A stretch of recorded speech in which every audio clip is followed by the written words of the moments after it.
다음은 너야. 송별회에서 누군가 제 어깨를 툭 쳤어요. 농담이었지만 웃을 수가 없었습니다. 그날 저는 알았어요. 성실함은 칭찬이 아니라 정리 대상이 될 수도 있다는 걸. 새벽 6시 20분. 2호선 지하철 안입니다. 초차는 아니지만 아직 사람이 많지 않은 시간이에요. 저는 구석 자리에 앉아 창밖을 보고 있었어요. 밖은 아직 어둡고 유리창에는 제 얼굴만 비쳤죠. 56, 정년까지 4년 남았습니다. 휴대폰을 꺼냈어요. 습관처럼 뉴스 알림을 확인했죠. 모모그룹 희망퇴직 실시. 50대 중심 500명 규모. 심장이 쿵 내려앉았어요. 제가 다니는 회사는 아니었어요. 그런데도 가슴이 두근거렸습니다. 손가락으로 기사를 열어봤어요. 댓글이 줄줄이 달려 있었어요. 성실하게 일했는데 이 꼴이네. 회사는 충성심 안 봐줌. 다음은 우리 회사 차례. 손이 차가워졌습니다. 휴대폰을 끄고 다시 창밖을 봤어요. 어두운 유리창에 비친 내 얼굴. 그리고 이런 생각이 들었습니다. 나는 열심히 살았는데 왜 이렇게 불안하지? 오늘은 제가 불안해진 이유 3가지를 제 얘기로 보여드릴게요. 끝까지 들으면 불안이 내 탓이 아니라는 걸 알게 됩니다. 여러분의 구독과 좋아요는 이 이야기를 더 많은 분들께 전하는데 큰 힘이 됩니다. 제 이름은 이정훈입니다. 올해 56살, 대학 졸업하고 바로 취업했고 34년째 같은 회사를 다니고 있어요. 한 번도 지각한 적 없고 병가도 거의 쓴 적 없고 회식 자리도 빠진 적 없었어요. 상사가 부르면 주말에도 나갔고 야근도 마다하지 않았죠. 20대엔 그랬어요. 열심히 하면 인정받는다. 그렇게 믿었어요. 실제로 그랬고요. 승진도 빨랐고 월급도 꾸준히 올랐어요. 30대엔 대출 끼고 아파트를 샀어요. 25년 장기 대출이었지만 30년 다니면 되지. 그렇게 생각했죠. 그때는 그게 가능해 보였어요. 회사가 나를 지켜줄 거라고 믿었으니까요. 40대엔 승진했어요. 부장, 명함에 부장이라는 직함이 박힐 때 뿌듯했어요. 이제 좀 안정됐구나 싶었죠. 50대 초반까지도 괜찮았어요. 후배들이 저를 믿음직한 선배라고 불렀고 팀장이 정훈 부장 있으니 든든하다. 그렇게 말했고 저는 그 말을 듣고 살았어요. 저는 그 공식을 믿고 허리 아파도 참고 열이 나도 출근했어요. 한 번만 더 버티자. 그 말로 34년을 밀었습니다.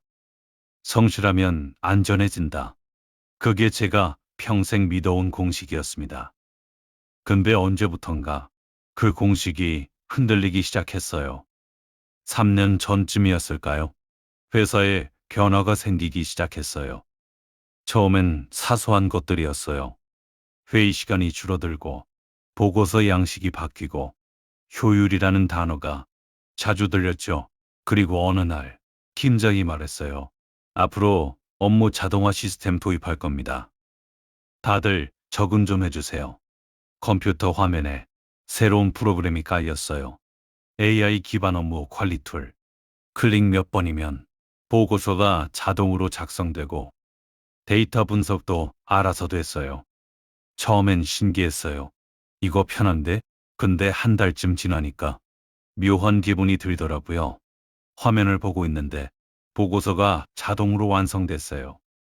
제가 3시간 걸려 하던 일이 5분 만에 끝났습니다. 그 순간 처음으로 이런 생각이 들었습니다. 이거 내가 없어도 되겠는데. 그리고 또 한 가지, 신입사원들이 달랐어요.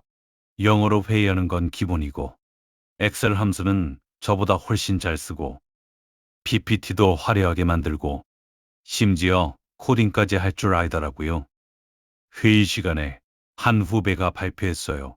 화면을 넘기면서 유창하게 영어로 설명하는데 저는 그냥 듣고만 있었어요. 회의 끝나고 팀장이 저를 불렀어요. 정훈 부장님, 이번 프로젝트는 동진 씨가 리드하고 부장님은 검토만 해주세요. 네, 검토만. 그 말이 이상하게 오래 남았습니다. 그날부터 제 자리가 달라졌어요. 회의에서 제 이름은 덜 불렸고 제 메일엔 참조만 걸리기 시작했습니다. 복돌이 나왔어요. 사람들이 지나갔어요. 저는 그냥 한참을 서 있었어요. 그날 퇴근길 지하철 안에서 생각했어요. 나는 뭘 할 수 있지? 34년을 일했는데 정작 대답이 안 나왔어요. 3부 월급은 그대로, 세상은 2배. 월급은 올랐어요. 매년 조금씩. 하지만 체감상으론 그대로였어요. 아니, 오히려 줄어든 것 같았죠. 물가는 2배가 됐으니까요. 작년 이맘때 점심 한 끼가 8,000원이었어요. 올해는 10,000원이에요. 커피도 5,000원. 주유비는 말할 것도 없고 통장 앱을 켰어요. 자동이체 목록을 내리는데 끝이 안 나요. 저는 화면을 내리다가 멈췄어요. 손가락이 딱 멈췄습니다. 이 돈들을 다 내고 나면 나는 이번 달에 사람답게 숨 쉴 돈이 있나? 그런 생각이 들더라고요. 대출 이자 매달 90만 원, 생활비 200만 원, 보험료 50만 원, 자녀 등록금 150만 원, 부모님 용돈 50만 원, 월급이 500만 원이면 괜찮게 사는 거라고 생각했어요.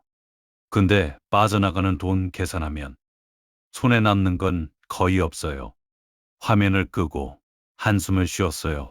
그리고 가끔 이런 생각도 들어요. 내 연봉이 회사 입장에선 비싼 거 아닐까? 신입은 3천만 원, 저는 7천만 원. 신입이 AI 툴 쓰면 제가 하는 일의 70%는 커버돼요. 그럼 회사 입장에선 저보다 신입 2명이 낫겠죠. 작년 말이었어요. 구조조정 소문이 돌았어요. 이번엔 50대 중심으로 정리한대. 희망퇴직 권유 들어간대. 저는 해당 안 됐어요. 아직 56살이고 성과도 나쁘지 않으니까요. 근데 옆팀 박 부장은 달랐어요. 저랑 동기였어요. 어느 날 오후 복도에서 마주쳤어요. 박 부장 얼굴이 어두웠어요. 정훈아, 나 희망퇴직 권유 받았어. 뭐, 팀장이 부르더라. 조용히 나가달라고. 위로금은 준다고. 저는 할 말이 없었어요. 미안해. 뭐라 말을 못하겠네. 박 부장이 쓴웃음을 지었어요. 나도 열심히 살았거든. 근데 회사는 그런 거 안 봐. 그냥 숫자만 봐. 나이, 연봉, 생산성.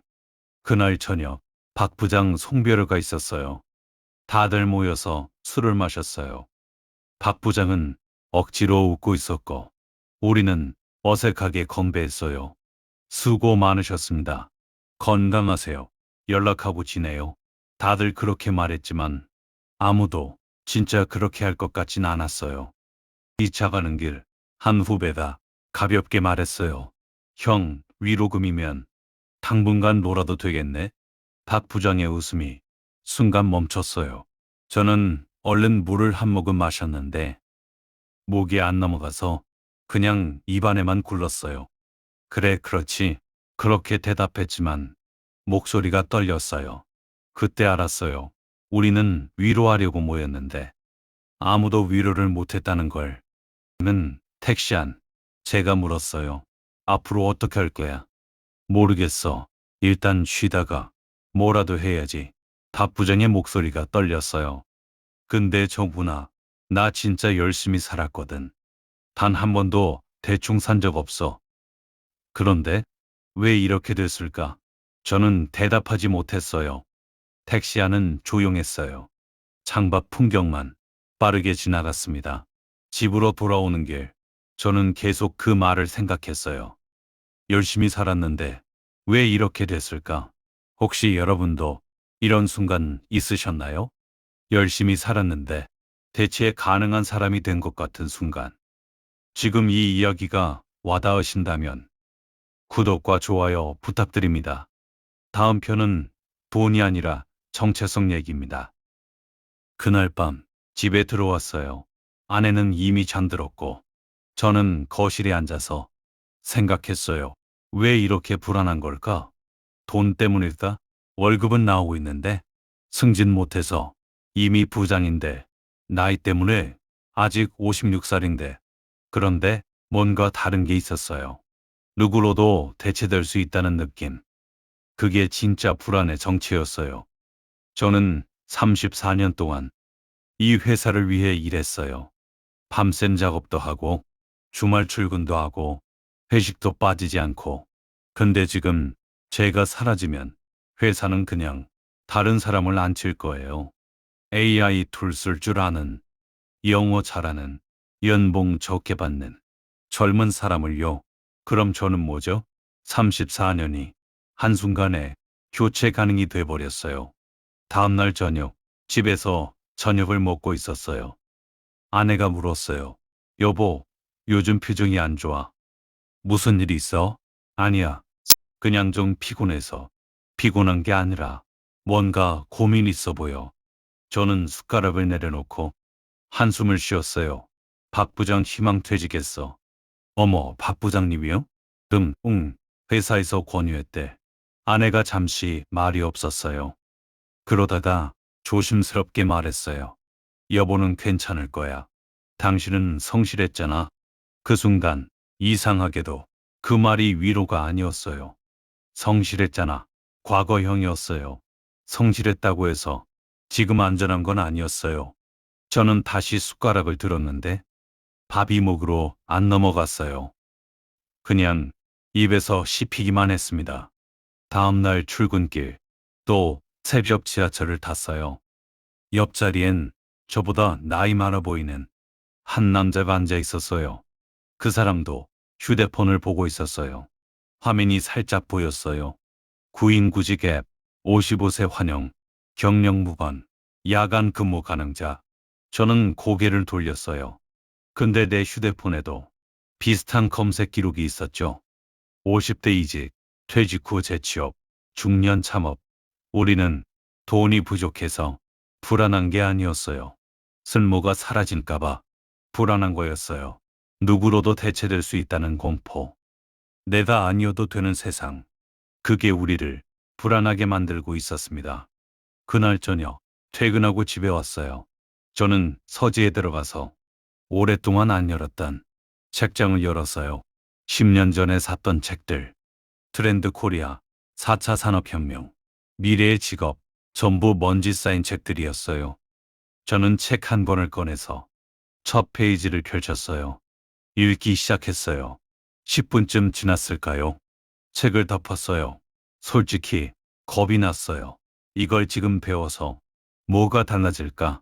근데 다음날 퇴근하고 다시 책을 폈어요. 그리고 결심했습니다. 큰 결심은 아니었어요. 자격증 따겠다는 것도 아니고 창업하겠다는 것도 아니었어요. 대체되지 않는 사람이 되려는 게 아니었습니다. 그냥 버티는 사람이 되고 싶었습니다. 그래서 저는 딱 세 가지만 하기로 했어요. 첫 번째, 퇴근 후 30분 AI 툴 영상 한 개만 보기. 두 번째, 다음날 업무에 딱 한 개만 적용하기. 세 번째, 일주일에 한 번 후배에게 이거 어떻게 한 거야? 물어보기. 창피하지만 그게 제가 할 수 있는 버티는 방식이었습니다. 여러분은 요즘 불안하신가요? 돈 때문인가요? 아니면 다른 이유인가요? 혹시라도 요즘 내가 없어도 되는 사람 아닐까? 이런 생각 해보신 적 있으신가요? 만약 열심히 살았는데도 불안하다면 그건 여러분이 부족해서가 아닙니다. 세상이 바뀌었기 때문입니다. 성실함이 더 이상 안전망이 아닌 시대가 왔기 때문이에요.